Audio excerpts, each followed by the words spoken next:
Hello Aquarius, welcome to your tarot reading. So before I start out this reading, let me talk to you guys very quickly about energy change, okay? This is what energy change means to me. So for example, if you consult a reader, if you consult a psychic, if you consult somebody to retrieve some spiritual advice about where you're supposed to be headed and what's in store for you, they usually would give you a time frame when things are projected to happen, right? And giving you a time frame does not mean that you can, take a step back and rest on your laurels and wait for the time frame to magically manifest whatever it is that you're hoping for. There also needs to be that exertion of energy from your end in order to bring things to fruition.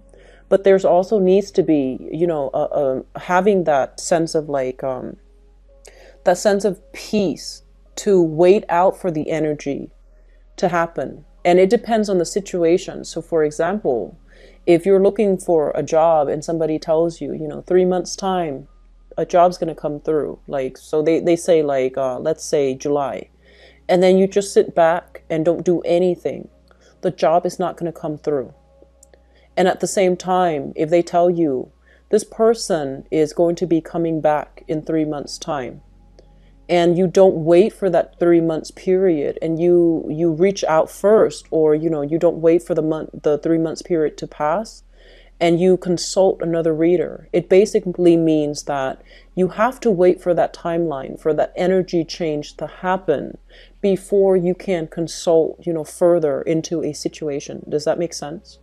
So I feel like a lot of you are very anxious for answers. You're the most forward-thinking sign of the zodiac. So I feel like you're constantly ahead of your time. You're constantly ahead of yourself. And you're constantly wondering about, what's going to happen? What's going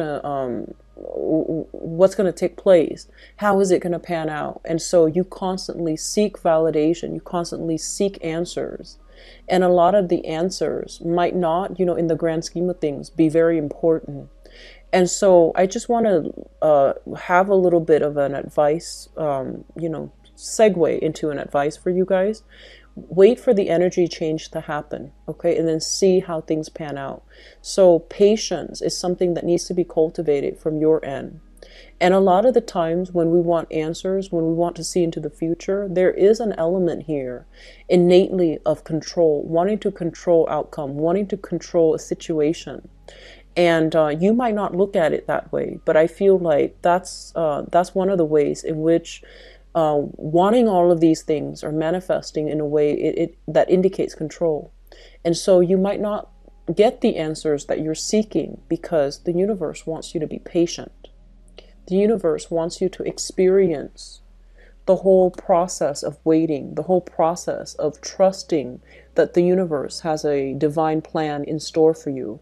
Trusting your intuition and not having to consult somebody constantly. How does he feel about me? How does she feel about me? And trusting that the universe has somebody or a situation or a job or a boyfriend or a girlfriend that is something that you need, and the universe has that in store for you. Okay, so this sense of faith and trust and feeling this inner calmness within yourself, those things I feel like all go hand in hand, and those things all need to be cultivated. Does that make sense? So I'm choosing to, go off on a tangent here regarding energy change because I'm getting a very anxious energies with you guys. And it's almost like it feels like to me like you see what you want to see.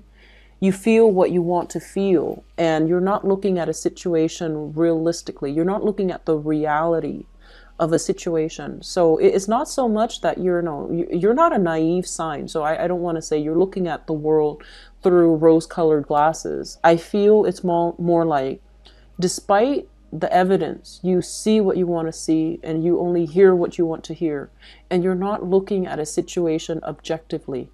So that's the first warning that I'm seeing here. Okay. And then the second thing is this. So let's just say, I feel like a lot of you have gone through, experienced quite a bit of pain the past 3 years. Okay, so quite a bit of pain the past 3 years. And it's gotten to the point where you don't trust your intuition anymore.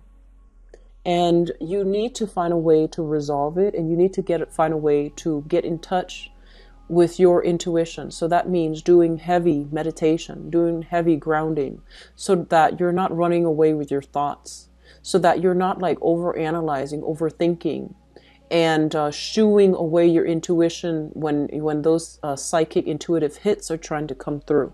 You need to learn to trust yourself. You need to learn to trust that there is divine timing, and you need to learn to trust your intuition, your gut instincts. And, you know, it's like a skill. The more you use it, the more it's activated. The less you rely on it, or the more you choose to ignore it, the duller it gets. And pretty soon it might not be there when you need it. So just be very careful about how we approach intuition. And innately, you are a very rational sign. And so through scientific inquiry, you know, through like deduction, through experimentation, through trial and error, you believe what you want to believe based on, you know, circumstances, based on trial and error, based on these rational ways of thinking. And you might downplay the role that intuition has on your decision-making processes, on your ability to judge people. You might downplay overall intuition because it is faith-based. And so I feel like you might value rationality over intuition. And intuition is just something that you say you believe in, but I feel like deep down, a lot of you trust your rational mind a lot more than your intuition. And because of it, it might be actually very difficult for you to get in touch with your intuition, or even to trust your intuition. So having said those things, please don't get upset. I feel like it needs to be said because the reading is a little bit problematic. It's not bad. It's just, I feel like you see what you want to see, and you're not seeing the warning signs. You're not seeing the red flags. You're not seeing like, the pitfalls. So it's almost like you're seeing the best in a situation.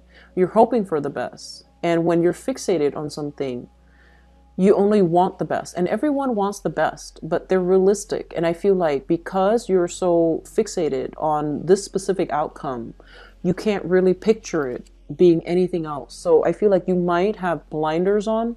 You might ignore blind spots. You might ignore your intuition. Okay.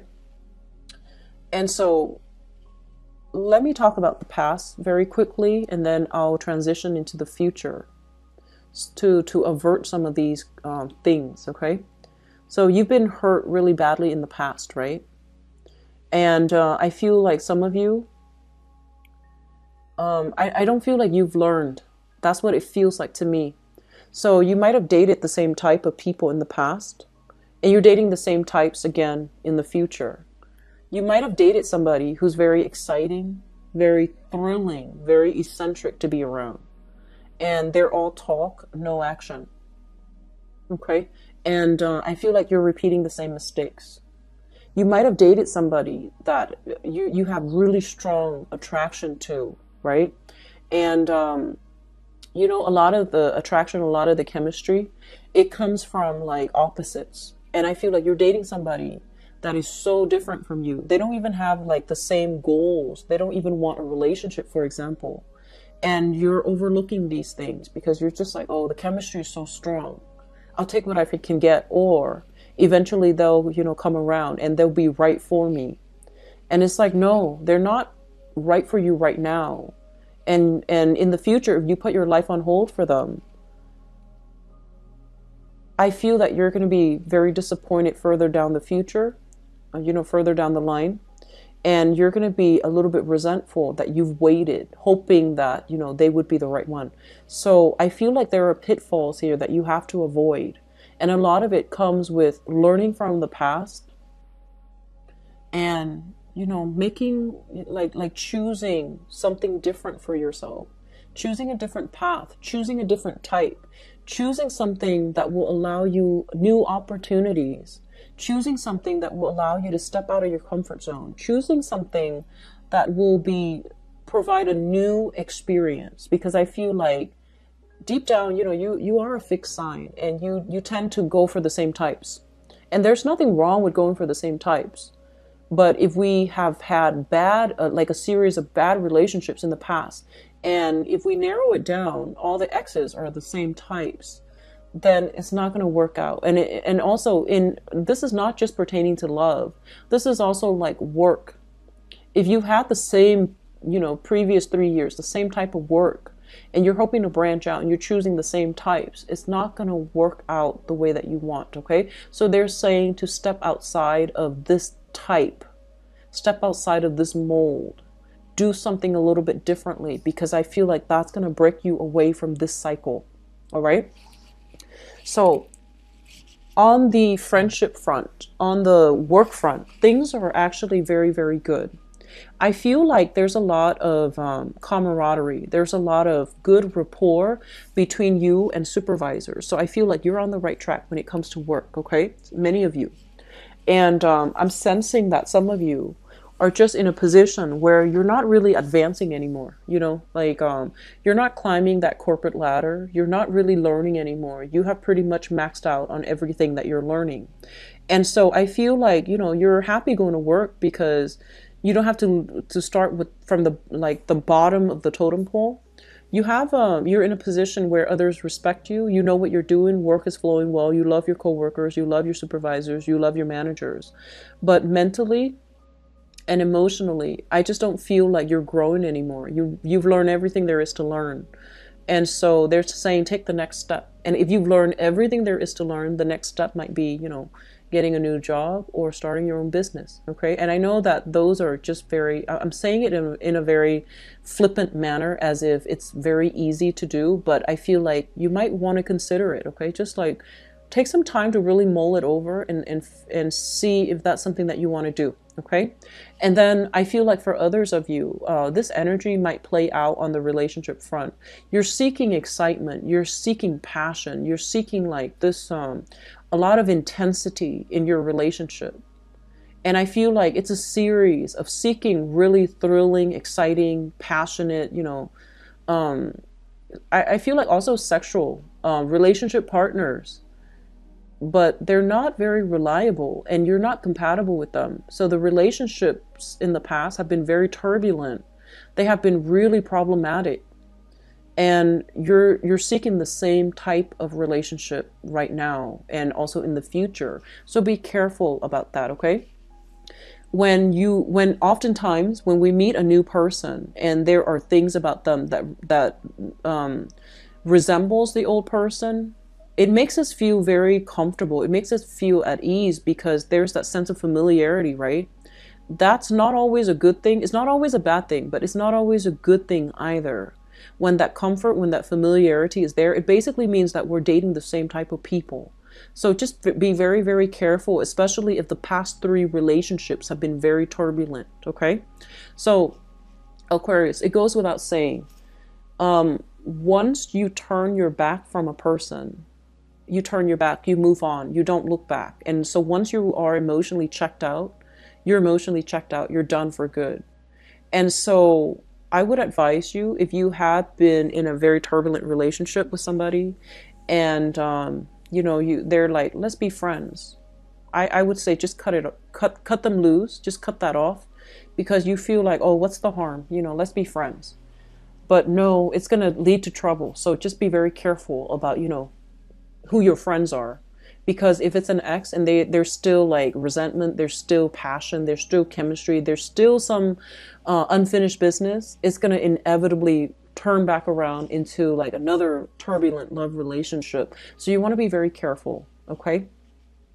And so here's what I'm feeling. You have some really good cards, but the way that they came out, it seems to me to be a little bit problematic. But I feel like the bottom line here is that you need to be very careful about compatibility versus that, compatibility to me is very, very vital and crucial to a good relationship. It's not it's not the main exclusive requirement, but it is very important. And I feel like a lot of the times you don't want compatibility. I feel like many of you want the excitement, the eccentricity, the turbulence.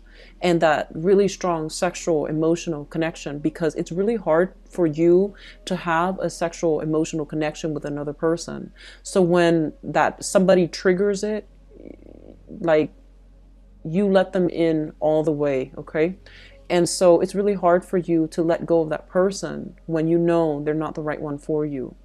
And so making smarter decisions based on aiming for more compatible relationships, compatible friends, even compatible work situations, that's going to be really important. And the way to know that you're compatible is if you enjoy the work that you do, if you enjoy the person that you're with, and not just on a sexual physical level, but more like on a mental level, more on like, are they easy to talk to? Is this work emotionally fulfilling for me? Are my coworkers like responsive to my needs? Is my lover responsive to my needs? Are they making me feel secure? Are they making me like feel emotionally fulfilled? Like things like that. Those are questions that you don't ask yourself enough, because I feel like, as long as it's exciting, you feel like you're hooked. And the more important questions then that you need to ask yourself is this person responsive to my emotional needs? If I say no, do they push further and disregard my no? Are they respectful of boundaries? So be very careful, okay? I feel like for some of you, you like to be challenged. So it's like if you say, no, and then the other person feels like they can talk you into a yes, you feel like, okay, well, they convinced me, so let me just give them a chance. But the thing is, if you say no and somebody keeps pushing for you to say yes, it basically means that they're not respectful of your needs. And so the way you look at people and situations, I feel that you need to be a little bit more mindful, and you need to be a little bit more like objective. Okay, so just if that situation is something a little bit less dire. So for example, they ask you, do you want to go out on Thursday? And you're like, okay, no, I have an exam. And then they keep pushing and pushing, and finally you forgo studying for the exam and you go with them because they have a really good argument. Put that situation in a different context. If they're like, do you want to sleep with me? And you're like, no. And they try to convince you for whatever reason, either through persuasion or coercion. Does that make it okay? I feel like you have to look at a situation in a more definitive way when you're dealing with people that you are emotionally wrapped up with. Because it seems like when you go through life, logic is very black or white. But when it comes to love, it's not all black and white, and you make a lot of allowances. And I feel like you need to stand a lot firmer when you approach love relationships, because I feel like it's activating your heart chakra, and the emotions is not something that you guys are innately comfortable with. And so you might use a different framework when examining love relationship partner, and it might not be always objective, okay? So just something to be careful about. We have some really good cards here that indicate meeting a really, really good person that you will have a very strong emotional, intellectual, the whole nine yards. You will have a really good connection with. But while you're dealing with those, exciting, eccentric, but flaky people, while you're wasting your time with the riffraff, you might miss out on this opportunity to meet this really amazing person. And they're saying what you see is not what you get. So use that logic when approaching love relationships. Use that logic when approaching, work situations. You might be emotionally tied to a work situation because of coworkers, but you're not advancing any further. So you have to make that sacrifice and let it go, okay? You might like this person as a friend, but not so much as a lover. And then you might just be like, okay, I don't want to go on another date with them. So give somebody else a chance. Give a person a chance, and be very objective when looking at love relationships, and use the same rationality that you do with everything else to identify red flags early on, so that you don't waste your time and miss out on a really good person, for example. Okay, so I'm just going to leave it there, Aquarius. There are some things here that I feel you want to be careful about, okay? But I'm going to leave it there because I trust that you are highly intuitive. I trust that you can reconnect with your intuition. And I trust that you have enough information based on my explanation here to navigate the next 2 weeks. Okay? So I wish you the best, Aquarius. I will be back. Okay? Take care of yourself. Bye-bye.